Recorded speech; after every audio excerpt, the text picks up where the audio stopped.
नन्हे ननियालों की लंगोटियां चली गई। आपके लिए तो एक आदमी मरा है साहब, हमारे घर की तो रोटियां ही चली गई, हमारे तो घर की रोटियां ही चली गई। हम अपने जान के दुश्मन को अपनी जान कहते हैं, हम अपनी जान के दुश्मन को अपनी जान कहते हैं। मोहब्बत की इसी माटी को हिंदुस्तान कहते हैं, मोहब्बत की इसी माटी को हिंदुस्तान कहते हैं। जो दुनिया में दिखाई दे उसे खामोशी कहते हैं, जो दुनिया में दिखाई दे उसे खामोशी कहते हैं। जो आंखों में दिखाई दे उसे तूफान कहते हैं, जो आंखों में दिखाई दे उसे तूफान कहते हैं। आदरणीय मंच पर उपस्थित अतिथिगण, समस्त शिक्षकगण, गांवों और शहरों से आए हुए मेहमानों और मेरे प्यारे छोटे बड़े भाइयों और बहनों, मैं कुमकुम गोदारा स्वतंत्रता दिवस के उपलक्ष्य में अपने कुछ विचार आपके साथ साझा करना चाहती हूँ। कोई गलती हो तो क्षमा करें। आजादी आजादी का असली अर्थ उन्हीं से पूछिए जिन्होंने गुलामी की हो। हम बहुत ही खुशनसीब हैं कि हमने स्वतंत्र भारत में जन्म लिया है। यूं तो आजादी की लहर 1857 में ही चल गई थी, लेकिन 15 अगस्त 1947 को जाकर हमारा देश आजाद हुआ। 1962-65-71 के युद्धों में अपना सुहाग दे देने वाली औरत जब घर के हालात यूं होते देख कहती है, प्यार भी भरपूर गया, मांग का सिंदूर गया, नन्हे ननियालों की लंगोटियां चली गई, छोटी छोटी बेटियों की चोटियां चली गई, बाप की कमाई गई, भाई की पढ़ाई गई। एक ऐसा विस्फोट हुआ पता ही नहीं चला, पूरे विश्व की कई बोटियां चली गई, पूरे विश्व की कई बोटियां चली गई।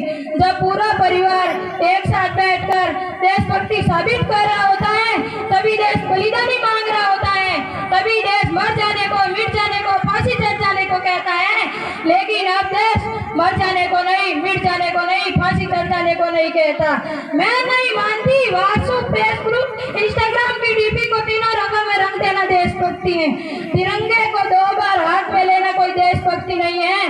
मैं आप लोगों से पूछना चाहती हूँ, फुटपाथ पर रहने वाले छोटे छोटे बच्चे तिरंगा बेचते हैं, क्या उनकी देशभक्ति है? नहीं साहब, वो उनकी देशभक्ति नहीं, वो तो उनके पेट की शक्ति है जो उन्हें ऐसा करने पर मजबूर कर रही है।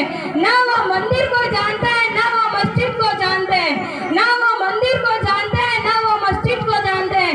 वो तो उनके पेट की भूख है, केवल भोजन के निवालों को जानते हैं। मेरे अनुसार सच्ची देशभक्ति वही है जो अपना कार्य पूरी मेहनत, लगन एवं ईमानदारी से करे, ताकि हर देशद्रोही के जीवन में आने वाला तूफान है एक देशभक्ति, ताकि हर देशद्रोही भी ये समझ सके, अगर परिंदा है तू तो ये आसमान तेरा है, अगर परिंदा है आसमान तेरा है, अगर दरिंदा है तू तो ये शमशान तेरा है। भाईचारे से रहना है, रह इस जमीन पर, वरना ये कब्र भी तेरी और कब्रिस्तान भी तेरा है, वरना ये कब्र भी तेरी और कब्रिस्तान भी तेरा है। हम आज भी एक ऐसे समाज में जी रहे हैं जहाँ पत्थर की मूर्ति को लगते हैं 56 भोग, भूखे तड़पते नंगे सो जाते हैं लोग, भूखे तड़पते नंगे सो जाते हैं लोग। न सरकार मेरी है, न रोग मेरा है, न ही बड़ा सा नाम मेरा है, बस इतनी सी बात का गुरूर है कि मैं हिंदुस्तान की और ये हिंदुस्तान मेरा है। अंतिम में केवल 4 पंक्तियां कहना चाहती हूँ। गीले चावल का शक्कर क्या गिली, गीले चावल का शक्कर क्या गिली, तुम भिखारी घी समझ रहे, हिंदुओं ने पाकिस्तान जीता तब क्या कहा, कश्मीर को अपने बाप की जागीर समझ बैठे। अरे तड़प रही है बंदूकें दुश्मन का लहू बहाने को, अब बरसों से आया है मौका लीडर को सबक सिखाने को। सौगंधा श्री राम की जंग के मैदान में कहीं भी तमाम कर देंगे।